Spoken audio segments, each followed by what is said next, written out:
Assalamualaikum warahmatullahi wabarakatuh.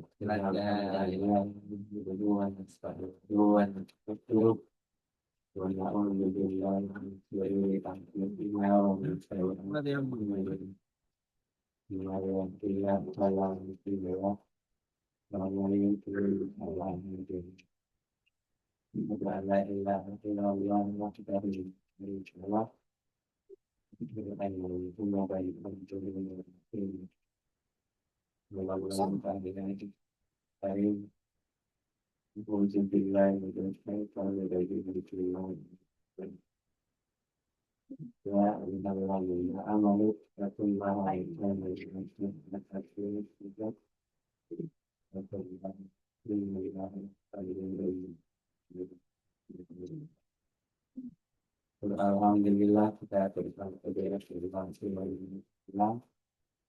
Hari ini kita berikan dengan iman nikmat Islam. Baiklah kita minta kesehatan kegiatan pada hari ini yang rutinitas kita mempelajari ayat-ayat Allah. Kita berlalu istiqamah mengikuti aturan-aturan dan pada Nabi Muhammad yang kita Muhammad sallallahu alaihi wasallam selalu berkata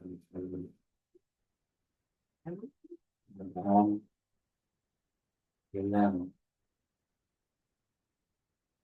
ridhanya Allah dan selalu kamu mengikuti aturan-aturan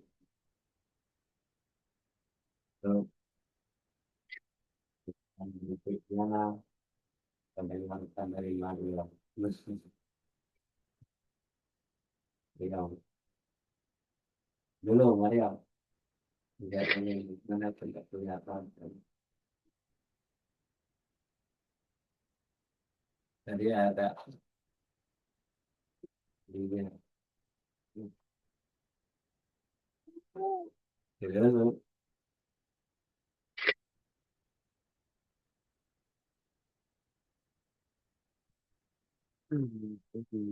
oh, kalau gitu.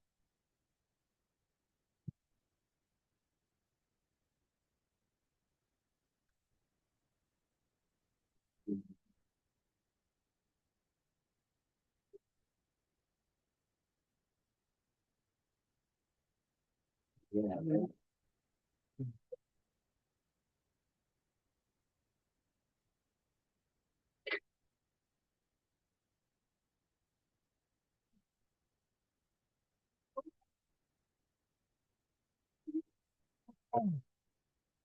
Saya lain situ apa? Ah, ini.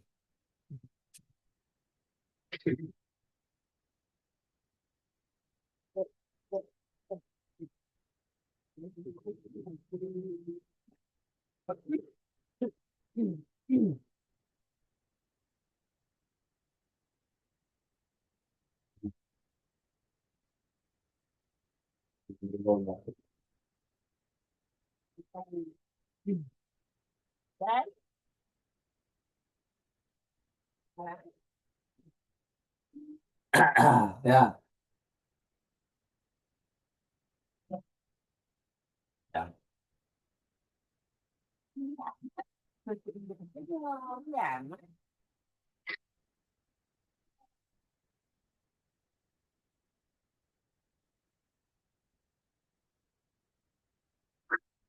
Oh, ya.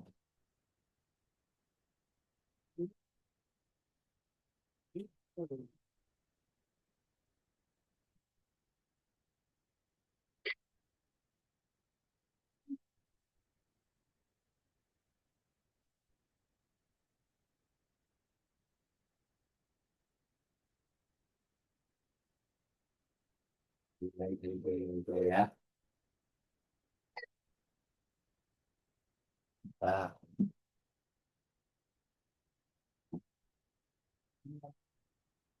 Bismillah. Yes. Bismillah. Bismillahirrahmanirrahim. Allah. Baca. Ini ibu aja deh. Bismillahirrahmanirrahim.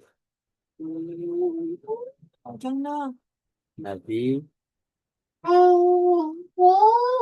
Sallallahu Alaihi Wasallam. Salam. Sallallahu Alaihi Wasallam. Salam. Bertanya, Ah. berapakah kah musuh kamu? Nah, berapakah musuh kamu dari kalangan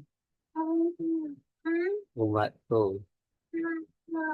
Iblis, iblis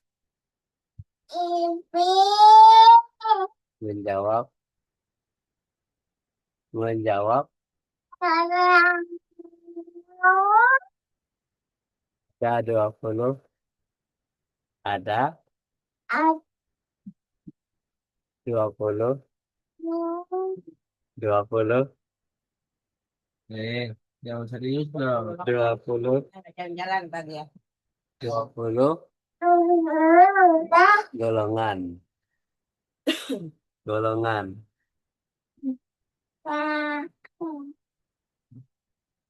Engkau, engkau, engkau, engkau, ya udahlah, baca aja gitu. Engkau, wahai Muhammad, Muhammad, Muhammad, Muhammad. Ya udah ada sama. Ya. Ya, gimana sih? Ya, tadi dia udah tamat, Baik. Nabi Shallallahu Alaihi Wasallam bertanya, berapakah musuhmu? Nah, ya, musuh kamu dari golongan umatku. Iblis menjawab ada 20 golongan. Ya, engkau wahai Muhammad, karena aku sangat benci kepada iblis. Ya kan? Ulama-ulama yang mengamalkan ilmunya. Orang yang hafal Al-Quran dan mengamalkan isinya. Orang yang azan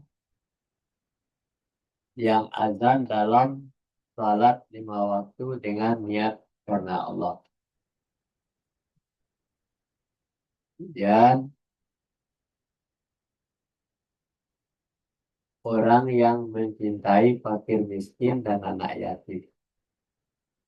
Orang yang memiliki hati kasih sayang. Jadi iblis itu musuh adalah musuh Muhammad itu musuhnya adalah 20 golongan. Jadi ini ada semuanya di dalam diri manusia. Ya, benci kepada yang dibenci daripada ajaran Muhammad itu adalah kalau ulama-ulama yang mengamalkan ilmunya terbukti itu bisa. Orang menghafal Al-Quran dan mengamalkan isinya dibenci oleh iblis.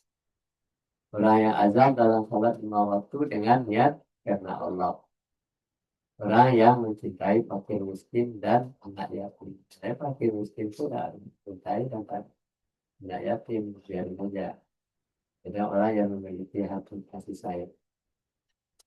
Itu musuh-musuh daripada iblis. Ya. Kita lanjut.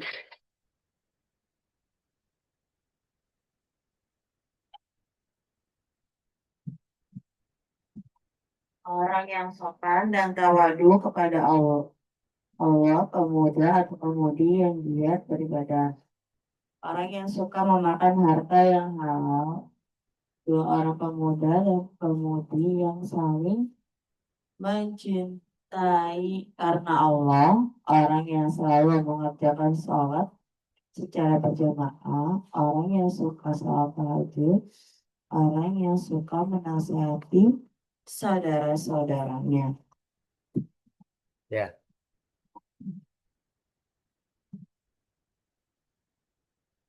jadi di antara 20 golongan tadi yang musuhnya iblis itu ya, itu orang yang sopan dan tawaduk kepada Allah. Mengapa orang itu sopan banget? Mengapa dia taat kepada Allah? Nah, itu pemuda-pemudi yang giat beribadah. Allah nggak suka itu. Maunya pemuda-pemudi itu suka mabuk-mabukan, ya, melawan pada orang tuanya. Dan orang yang suka mau memakan harta yang halal. Hendaknya maunya iblis itu orang yang suka korupsi, orang yang suka memakan harta yang tidak jelas dan subhat. Itu maunya iblis. Dua orang pemuda yang dan pemudi yang saling mencintai karena Allah. Jadi kalau saling mencintai karena Allah, dia akan mengikuti aturan-aturan Allah. Nah, jadi kalau ada pemudi yang yang mencintai tetapi bukan karena Allah, karena nafsu, nah ini yang disukai oleh iblis. Nah, jadi orang yang selalu mengerjakan sholat secara berjamaah. Nah, jadi maunya iblis itu orang itu sholat sendiri-sendiri aja. Kenapa? Karena dia sholat sendiri-sendiri gampang dipengaruhi oleh iblis, digoda gampang. Ketika dia sholat, matanya kemana-mana, bacaannya tidak benar. Nah, jadi orang yang tidak suka sholat berjamaah. Jadi sholat berjamaah itu adalah mendidik kita supaya menyempurnakan bagaimana sholat yang benar, bagaimana kita bacaan yang benar, itu menggunakan sholat berjamaah. Jadi orang yang suka sholat tahajud, nah, maunya iblis itu orang itu suka terlena dengan tidurnya, nyenyak, nggak terbangun-bangun, sudah azan dan sudah adanya waktu sholat, dia nggak sholat, suka iblis. Nah, jadi kalau orang yang suka sholat tahajud itu berarti bangun bangun tengah malam itu nggak suka, itu musuhnya iblis. Jadi orang yang suka menasihati saudara-saudaranya, maunya iblis itu orang itu jangan peduli terhadap saudara-saudara, jangan sampai menasihati pada hal-hal yang dilarang oleh iblis. Jadi harus kalau dinasihati kan berarti orang itu akan memusuh dengan iblis. Kita lanjut.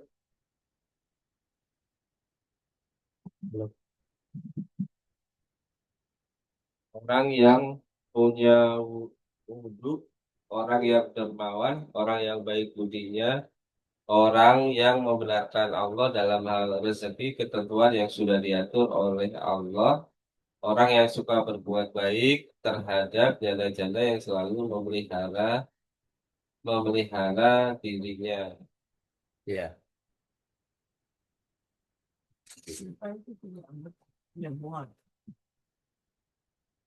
Jadi jadi orang yang selalu punya uduk.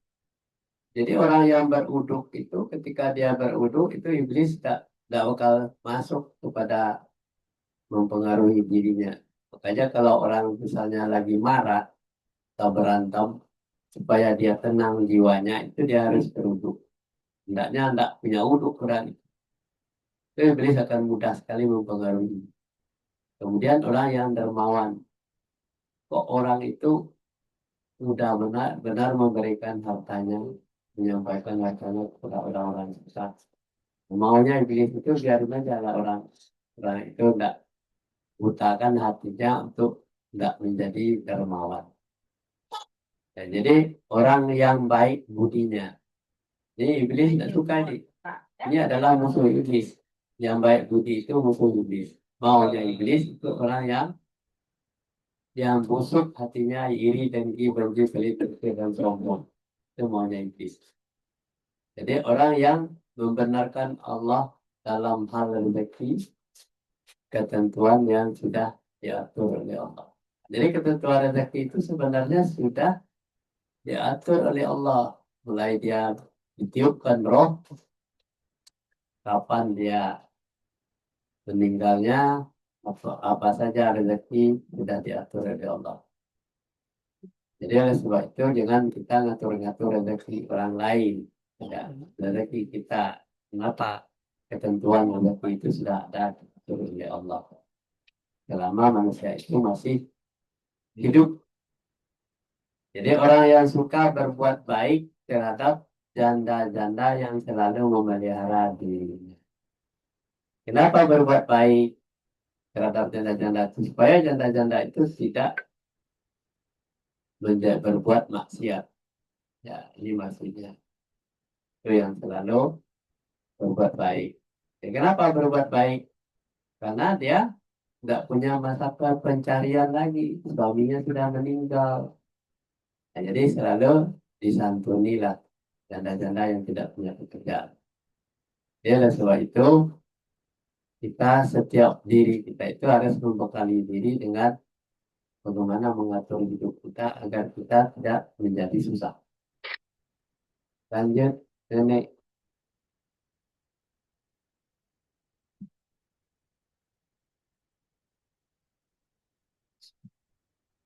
Orang selalu menyiapkan diri untuk menghadapi nafsu.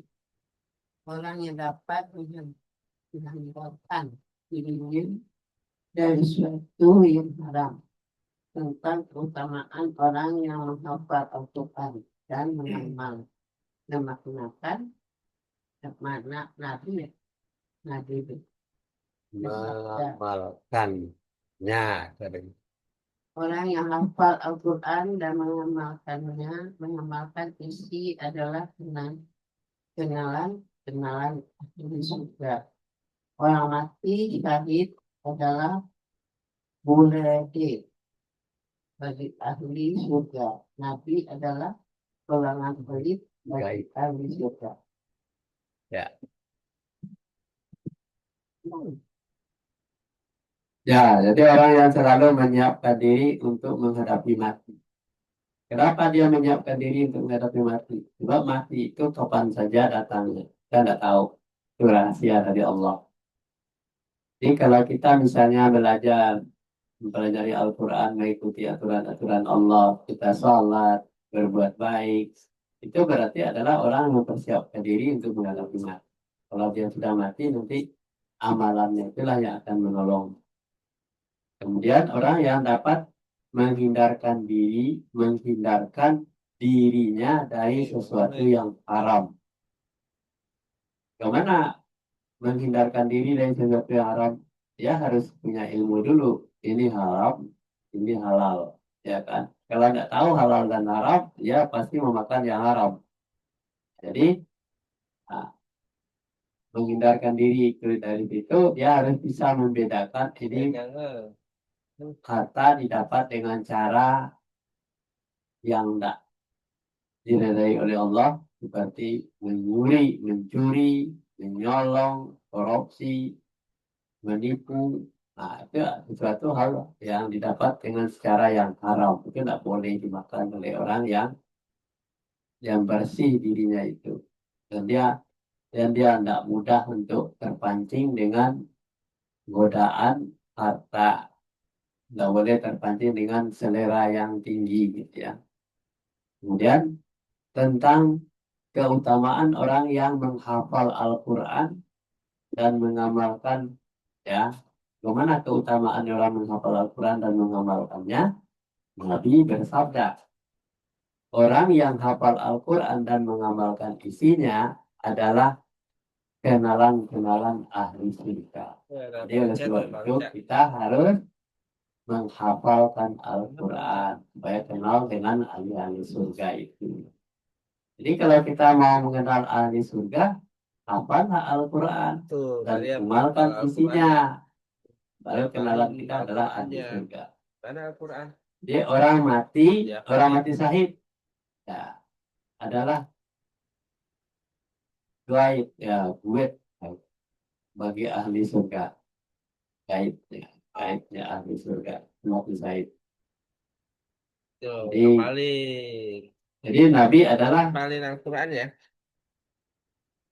golongan elit Hah? bagi ahli surga. Itu nabinya. Yang paling elit golongannya adalah Nabi. Dalam salam. Ya, sebab itu kita harus dekat dengan ajaran-ajaran Nabi. Kita termasuk orang yang elit. Satu, Dalam ahli dua, tiga. surga.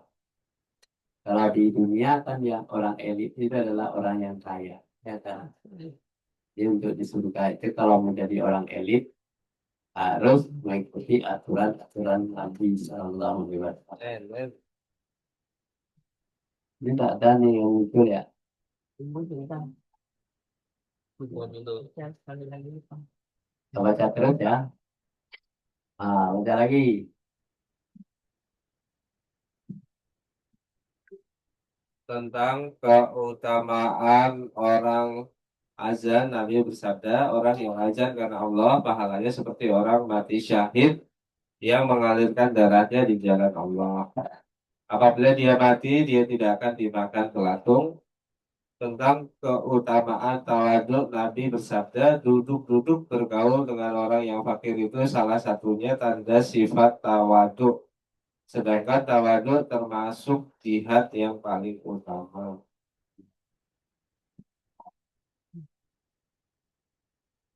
Tentang keutamaan orang azan. Nabi bersabda, orang yang azan karena Allah pahalanya seperti orang mati syahid. Jadi kita tadi azan ya. Azan itu harus paham Ya, ada kita abang. azan. Ya, pahalanya itu seperti mati syahid. Nah, seperti pejuang Palestina itu ya, itu matinya karena dibunuh ah, oleh Zionis Israel. Itu namanya mati syahid. Orang yang dalam perjalanan misalnya eh, dapat banjir bandang, kemudian dia mati karena apa tujuannya itu banyak meninggal, ya itu akhirnya mati syahid. Orang yang tenggelam itu termasuk mati syahid. Orang yang berjihad di jalan Allah, merangi musuh-musuh Allah, kalau dia mati itu mati syahid. Nah, mengalir darahnya di jalan Allah, dia akan menjadi saksi nanti orang menjadi saksi lain. Utaranya akan menjadi saksi bicara dia. Apabila dia mati, dia tidak akan dimakam, dimakan gelap belatu.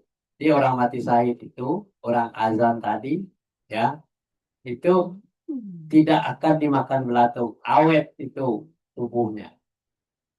Nah, tentang keutamaan tawaduk, tawaduk itu Nabi bersabda, orang yang tawaduk itu duduk bergaul dengan orang yang fakir, ya. Orang yang fakir itu adalah salah satu tanda sifat tawadu. Kenapa orang duduk dengan orang fakir? Kita mikir, menghitung diri kita. Kita ini lebih baik dari dia. Kita tanyakan bagaimana apanya nasibnya, bekerjanya, kerja keras, tetapi ada mendapatkan penghasilan sedikit. Kita duduk dengan orang fakir, bicara-bicara dengan dia, kita menyadari bahwa kita itu Allah lebih sayang sama kita. Kita diberikan eh, nafkah yang lebih belum ada. Kemudian itu namanya tawaduk. Jadi duduk bersama dengan orang bergaul dengan orang fakir. Nah, kemudian sedangkan tawaduk itu termasuk jihad yang paling utama. Nah, jadi orang yang tawaduk itu jihadnya termasuk jihad. Duduk bersama orang fakir itu termasuk jihad. Ya, kita lanjut.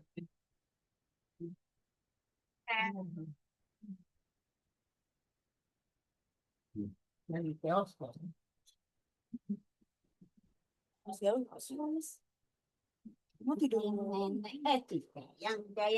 keistimewaan mencintai Nah, mencintai fakir miskin. cintai Fakir fakir miskin. miskin Nabi bersabda,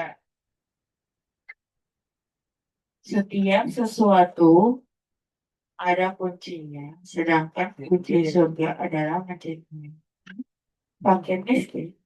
Tentang salat berjamaah, Nabi bersabda, salatlah kamu di belakang orang yang baik atau orang yang tidak baik. Tentang tajdidul wudhu, Nabi bersabda, barang siapa yang berwudhu sedang dia masih dalam keadaan suci punya wudhu, maka tertulis baginya 10 kebaikan. Ya. Wudhu doang dapat 10 kebaikan. Ya. Itu Jadi sudah satu ada uduknya. Kita masuk tuh. enak sih. Tuh. Tentang keistimewaan mencintai fakir miskin. Ya, Nabi bersabda, setiap sesuatu yang ada kunci, setiap sesuatu itu ada kunci. Sedangkan kunci surga itu adalah mencintai fakir miskin. Kalau mau dapat kunci surga itu, cintailah fakir miskin, mudah kan? Kemudian tentang sholat berjamaah, Nabi bersabda, kalau kenapa kita harus sholat berjamaah? Nabi bersabda, sholatlah kamu di belakang orang yang baik. Kenapa kita sholat mengikuti orang baik? Supaya sholat kita benar. Atau orang yang tidak baik, kita bisa mengukur bahwa kita lebih baik daripada orang yang sholatnya tidak baik, tidak benar gitu, karena dia tidak terdidik sholat yang benar.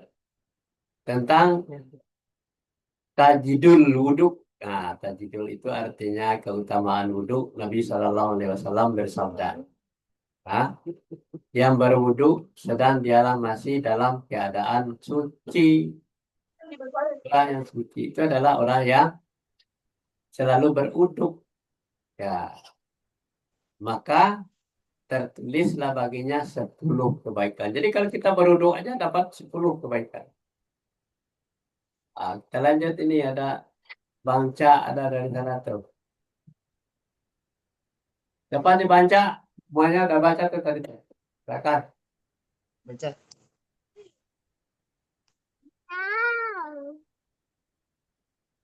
Yang baca. Yang udah, bangsa belum. Gimana bangsa? Oh, itu udah. Ini nggak kelihatan.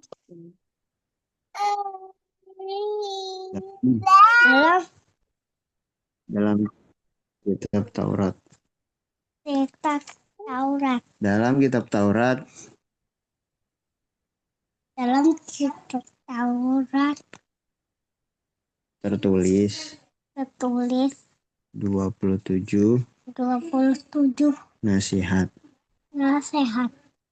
Barang siapa Barang siapa yang menyediakan menyediakan perbekalan takaran di dunia untuk akhirat nanti, akhirat nanti, maka maka di hari kiamat nanti nanti dia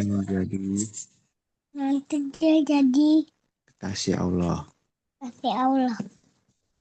Barang siapa Barang siapa yang yang meninggalkan meninggalkan kemarahan, maka ia ia bertanggung jawab bertangga dengan Allah. dengan Allah. Barang siapa Barang siapa yang yang meninggalkan meninggalkan cinta cinta akan dunia, akan dunia, maka Maka di hari kiamat di hari kiamat dia akan dia akan selamat. Selamat. Fokus selamat. selamat. Barang siapa Barang siapa yang yang meninggalkan meninggalkan hasut, hasut, maka maka di hari kiamat di hari kiamat dia akan dia akan menjadi menjadi orang yang terhormat. orang yang terhormat. Udah bagus wacana baca ya. Ya di dalam kitab Taurat tertulis ada 27 nasihat. Nah, perhatikan dia 27 nasihat. Barang siapa yang menyediakan perbekalan di dunia untuk akhirat nanti. Perbekalan di dunia itu adalah mempersiapkan diri untuk menjadi orang baik di dunia. Untuk akhirat. Tidak menerima sekarang ya. Tapi kita taat, patuh kepada aturan Allah, taat dan patuh kepada orang tua. Ya, itu udah arti taat gitu ya. Itu baru mempersiapkan untuk perbekalan dunia. Maka di hari kiamat dia nanti akan menjadi kekasih Allah. Kalau mau jadi kekasih Allah, itu saja yang diamalkan. Taatlah menyediakan perbekalan dengan baik. Ya, perbekalan dengan baik itu harus punya ilmu pengetahuan, harus hafal Al-Quran, salatnya harus benar, cara bergaul harus baik dengan siapapun. Tidak boleh pilih-pilih, ya. Jadi menjadi orang yang baik itu adalah tidak merusak hubungan antara sesama manusia, tidak merusak hubungan antara sesama orang lain, sesama makhluk lain dengan alam. Itu berarti menjadi orang kita mempersiapkan dunia itu akhirat. Nah, kemudian barang siapa yang meninggalkan kemarahan, nah suka marah nih, kita sebentar-sebentar marah, sebentar marah, tidak jelas. Maka ia akan bertetangga dengan Allah. Tinggalkanlah kemarahan itu, tidak usah itu. Aturan kita marah, sekarang nih kita diam dulu. Mulai marah saya akan marah 2 minggu lagi atau sebulan lagi. Tidak apa-apa. Tapi jangan begitu tiba-tiba udah langsung marah. Allah ada ngomong yang tidak jelas pada orang lain. Itu tidak boleh.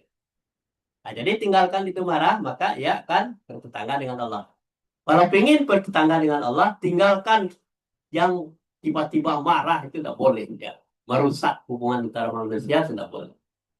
Dan barang siapa yang meninggalkan cinta akan dunia, berarti kita cinta dunia nih. Nah, ditinggalkan itu, maka dia hari kiamat dia akan selamat. Nah, orang yang cinta dunia itu apa contohnya? Seperti pejabat-pejabat, ya anggota dewan banyak itu cinta dunia itu dia lupa akhiratnya. Yang sudah jadi anggota dewan lupa kepada dia siapa yang memilih dia, siapa yang mengusung dia menjadi anggota dewan. Dia sudah lupa. Berarti dia cinta dunia. Nah, tahu dia hubungan dengan siapa penolong dia dulu, yang mendoakan dia dulu siapa supaya menjadi manusia yang anggota dewan ya, menjadi kaya, menjadi banyak harta, banyak uang, kemana-mana saja bisa. Itu cinta dunia namanya.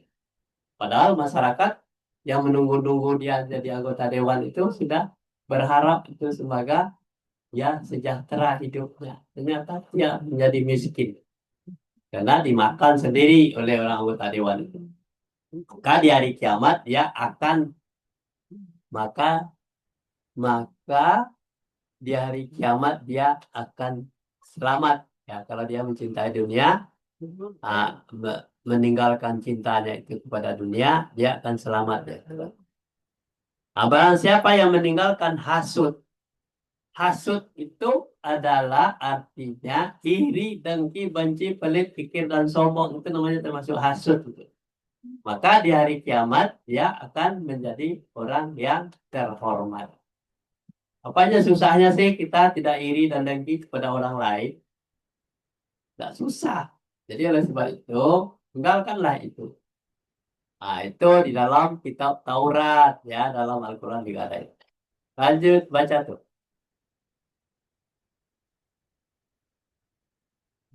Siapa lagi? Tim. Paling paling Hati. paling Atin. Bagus. Jangan telanjang jadi omongan loh. Pakai bajunya. Tim.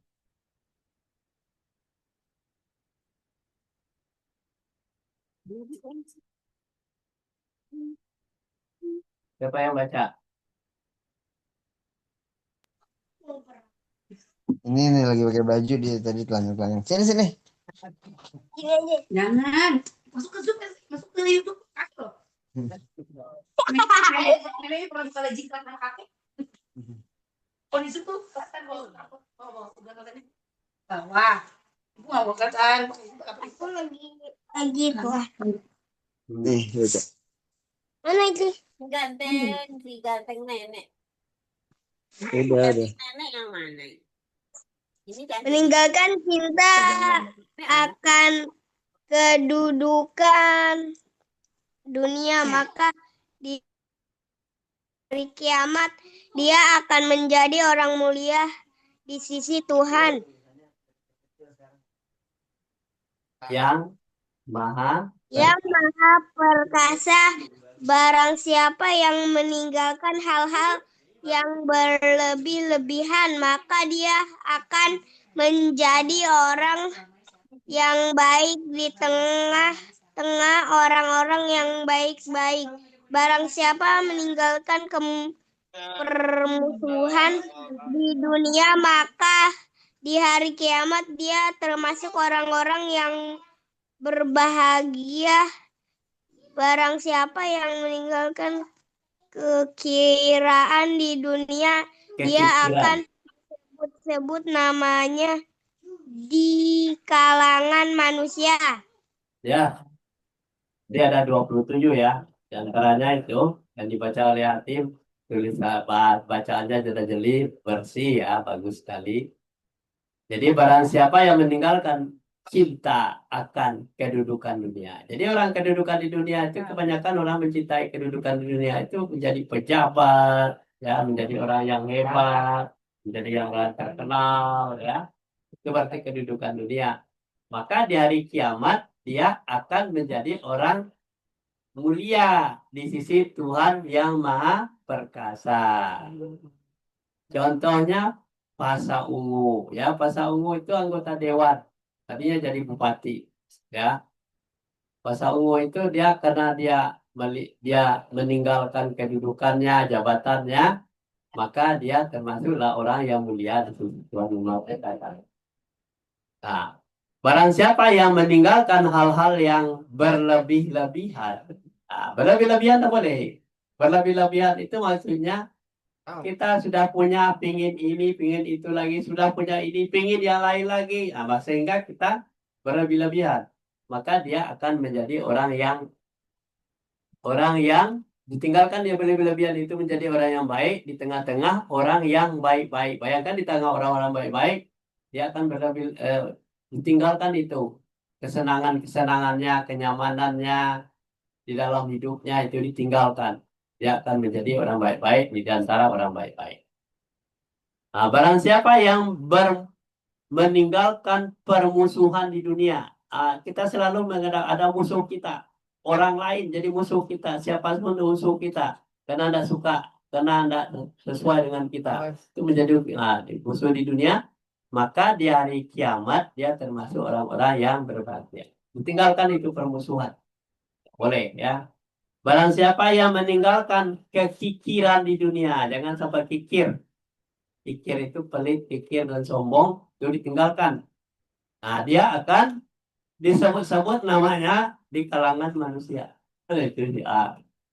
Contohnya siapa? Contohnya Nabi Ayub. Ya, Nabi Ayub itu dia menyantuni anak yatim, fakir miskin, membela orang-orang yang susah. Kemudian dia dimiskinkan lagi karena dia dilaporkan oleh iblis. Wah, yang paling hebat di dunia ini adalah si Ayub. Akhirnya si Ayub itu menjadi miskin lagi. Maka si Ayub bilang, itu semuanya datangnya dari Allah dan saya. Ya, kita lanjut. Anan, baca Anan. Ada Anan. Anan.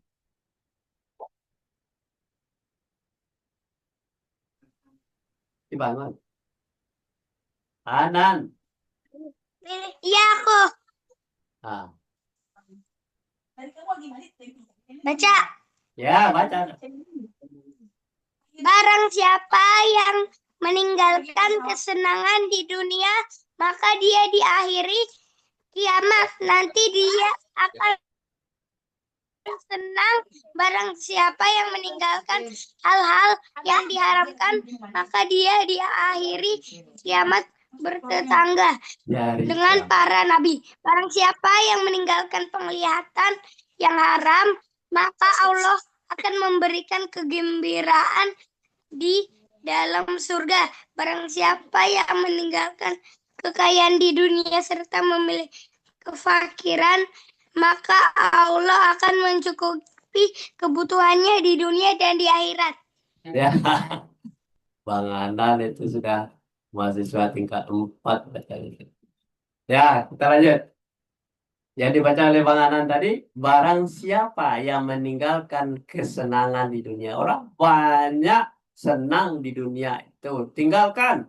Maka dia di hari kiamat nanti dia akan senang. Lebih senang lagi daripada kesenangan di dunia. Dia akan senang di hari kiamat nanti ya. Hari kiamat itu adalah hari yang semuanya hari berbangkit. Semuanya musnah, semuanya penduduk mati. Hewan mati, binatang mati semuanya. Laut rata. Nah, ditinggalkan itu ketika dia hidup di dunia, maka dia akan senang. Di hari kiamat itu tidak akan terjadi siksaan. Barang siapa yang meninggalkan hal-hal yang diharamkan. Nah, barang hal yang diharamkan itu apa? Biasanya kita berbohong, biasanya mendapatkan harta dengan korupsi. Itu diharamkan itu. Menipu, ya. Itu semuanya adalah yang diharamkan. Ditinggalkan itu. Maka dia di hari kiamat bertetangga dengan para nabi. Para nabi itu udah jelas di surga tempatnya. Kita mau bertetangga dengan nabi enggak? Tinggalkan hal-hal yang merusak diri kita nanti di hari kiamat. Nah, barang siapa yang meninggalkan penglihatan yang haram. Kita melihat nih, penglihatan yang haram. Ini orangnya mewah, dikalanya bagaimana cara mendapatkan kemewahan itu. Maka ditinggalkan itu, tidak usah dilihat itu. Dia dapat harta yang tidak jelas, jangan dilihat, nanti kita tergiur. Maka Allah akan memberikan kegembiraan di dalam surga. Bayangkan saja, kita melihat di dunia ini orang kaya dan segalanya, kita terbawa kaya dengan arusnya. Padahal kita tidak diberi apa-apa oleh dia. Kita menjadi orang sombong, menjadi orang yang menyusahkan orang lain. Kita tidak dapat apa-apa, tetapi kita tinggalkan itu. Pejamkan saja mata kita melihat orang-orang yang berkehidupan rumah. Barang siapa yang meninggalkan kekayaan di dunia, serta memilih kefakiran, nah dia lebih memilih sederhana saja hidupnya. Cukup makan, cukup dapat ilmu, cukup mempelajari Al-Quran, ya. Sederhana saja. Maka Allah akan mencukupkan kebutuhannya di dunia dan akhirat. Dua-duanya dapat. Kita lanjut. Abang, ayahnya.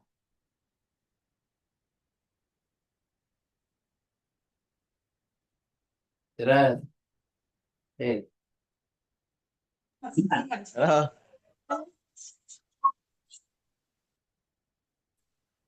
barang siapa berkeinginan agar keadaan di kuburnya, barang siapa berkeinginan agar keadaan di kuburnya nanti merasa ada teman, hendaklah dia bangun di tengah malam yang kelam.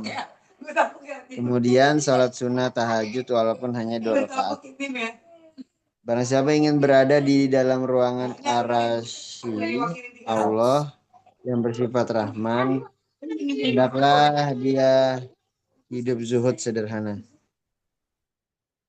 Siapa bermaksud agar keadaan hisabnya itu mudah, hendaklah dia suka menasihati dirinya sendiri dan saudara-saudaranya. Ya. Jadi barang siapa yang barang siapa yang berkeinginan ingin agar keadaan di kuburnya, nanti kalau kita mati sudah dikubur ya, nanti akan merasa ada teman. Nah, ya, siapa yang ingin di kuburnya ada teman, hendaklah dia bangun di tengah malam yang kelam. Jadi nanti kubur itu kan gelap, gulita. Dia sudah waktu tidur nyenyak itu dia bangun tengah malam yang kelam itu orang masih ter apa ternyenyak tidurnya, kita bangun ya. Kemudian sholat sunnah tahajud walaupun hanya 2 rakaat. Kalau biasakanlah sampai 8 rakaat, 11 dengan witir, itu mudah-mudahan kita akan dapat teman di kubur nanti ya. Kemudian barang siapa yang ingin berada di dalam naungan arsy Allah ya, yang bersifat rahman, nah, nanti di hari kiamat itu nanti ada aras yang melindungi kita, yaitu aras dari Allah. Hendaklah dia hidup zuhud sederhana. Hidup sederhana saja. Jangan mencari kekayaan itu, jangan tergiur dengan udah dengan barang-barang yang haram, yang tidak jelas ya. Hidup sederhana saja. Misalnya kita dapat ongkos untuk berangkat, pulang dengan berangkat, makan kita ya tidak usah terlalu berlebihan, tidak usah mewah-mewah, yang penting makan udah kenyang gitu ya. Kalau misalnya lapar, misalnya ada air diminum, kalau udah hilang laparnya, cukup itu saja, itu hidup sederhana namanya. Jangan minta, oh ini saya harus ini, kopi itu, udah usah. Dengan air putih aja cukup, itu hidup sederhana tuh. Barang siapa yang bermaksud agar keadaan hisabnya itu mudah, hisab itu berhitung ya, hisabnya itu mudah, hendaklah dia suka menasihati dirinya sendiri. Kita yang menasihati diri kita sendiri, mau enggak kita hisabnya hilang apa enteng nanti, enggak timbangannya, timbangan kebaikannya lebih berat, ya lebih berat daripada dosanya. Ya, lebih baik yang baiknya lebih berat daripada dosanya. Nah, maka hendak menasihati diri sendiri. Kalau kita menasihati diri kita sendiri, kita harus mempersiapkan diri untuk perjalanan yang jauh. Kampung akhirat. Ya, dan saudara-saudaranya. Sudah ada diri sendiri, ditambah lagi dengan menyampaikan kepada saudara-saudara. Ya, masih ada lagi? Dadah? Dah ya, selesai ya. Sampai di sini dulu kajian kita pagi hari ini. Mudah-mudahan kita mendapat hidayah dan petunjuk dari Allah Subhanahu wa taala.